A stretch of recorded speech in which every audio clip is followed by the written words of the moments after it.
If you're about to start placement and you keep thinking, I still don't feel ready for this, I want you to pause for a second and hear this. Hello, you're on Shift with Sian, the platform that empowers student nurses with the knowledge, the tools and the support to build confidence in practice. Today, in this video, I'm going to break down all the reasons why nerves are normal before placement and what you're allowed to do on placement. We're going to break that down clearly so that you can walk into your first placement feeling like you're in the shallow end and not just being dropped in the deep end with no idea what's going on.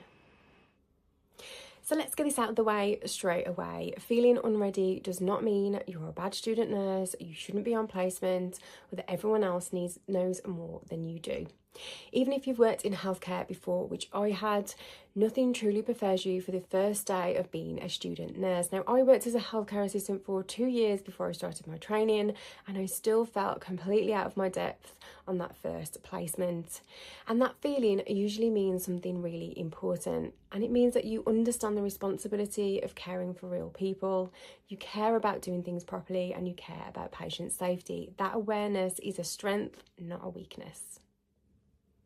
Placement is not about putting on the uniform and suddenly being expected to run a bay of 6 patients and know every condition, the NICE guidelines off by heart.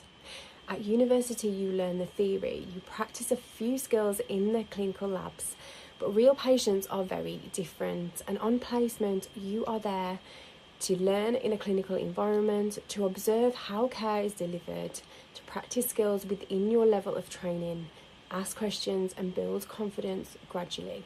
You are not there to replace staff, you are not there to carry the full responsibility, and you are not expected to function as a registered nurse. You are supernumerary, and that means you are not counted in the staffing numbers. You're there to learn, to shadow, and to take opportunities as they come. So what are you allowed to do then? What you're allowed to do will depend on your year of training, what you've been signed off for, your local trust policy and the supervision that's available. In general, student nurses can deliver personal care, take and record observations, assist with mobility and comfort, communicate with patients and relatives, observe medication rounds, perform clinical skills once they've been taught and they're supervised, and document care according to their trust policy. Nothing should be done without you being taught first, being supervised or being signed off. And this is important. Even if you have done a skill before and you don't feel confident, you shouldn't do it on your own. Saying, I'm a little bit nervous, can you watch me, is not a weakness, it's safe practice. Now, confidence comes with exposure, so the more you do something with support, the easier that it gets. Just a quick pause to share something that I have made for student nurses, and it is my nursing wellbeing journal. You are completing one of the most demanding courses there is out there, and feeling overwhelmed, burnt out, or like you're constantly on empty. It's usually your wellbeing that gets forgotten first. This nursing wellbeing journal has weekly and monthly check-ins to help you reflect on your stress, energy levels and your self-care. There's space for you to record the positives, prompts to reset each week, and a full year of journaling in one book. It's exclusively available on my website, shiftwithsian.co.uk. I'll leave the link in the description. Remember, you can't keep pouring from that empty teapot. Your well-being matters. So what are you not expected to do? Now, this is the part students rarely hear clearly. You are not expected to know everything, perform skills that you haven't been taught, to work outside your scope, be left alone with high-risk tasks or patients, and take responsibility for what you're not competent for. You are not responsible for anything until that task is delegated to you. And if something feels unsafe or beyond your ability, it's not your job to push through quietly. Speaking up protects you and your patients. Now, as you observe ward routines, you naturally find small ways to help. Setting up for breakfast, preparing equipment, or supporting basic care, but always within what you've been taught and what you feel comfortable doing. Every student nurse should have a practice assessor that signs your mid and final assessments, several practice supervisors, because all registered nurses are supervisors. An academic assessor, that's somebody at university that liaises with your placement, and access to the practice education team. Now that's usually the education team at the trust on placement. That means there are multiple people that you can go to if you feel that something isn't right. If you're not getting exposure to the skills you need to speak up early.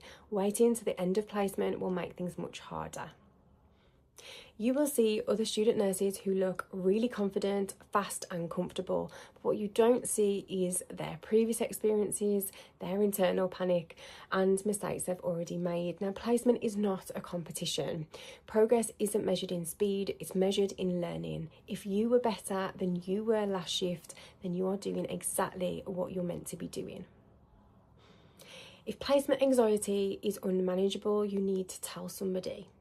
You can speak to your practice assessor or supervisors, your academic assessor at university, university support services, your personal tutor or the practice placement team. Talking early prevents bigger problems later, and as assessor myself, I would always rather hear small problems and worries very early than big ones that stay silent for weeks. Reframe your placement. So instead of asking, am I ready for this placement? Try asking, what am I here to learn today? That's how confidence is built, slowly and safely. Now, I used to carry a small notepad as a student, and throughout the shift, I'd write down those positive little small wins, and I'd look through it on the way home, and I still kind of do that now as a registered nurse. On the way home, I have a little think about 3 things that I've improved on or that went well today. So it doesn't matter how chaotic or difficult that shift was, I always leave on a positive, and it does train your brain to see progress instead of fear. No student nurse ever walks into placement feeling fully ready. And honestly, even after qualifying, new environments can feel scary sometimes. The difference is you learn to ask for help and support, and the support is there. You just have to be brave enough to ask for it. If this video has helped, give it a like, subscribe for more nursing support, and check out the links below for some free placement resources.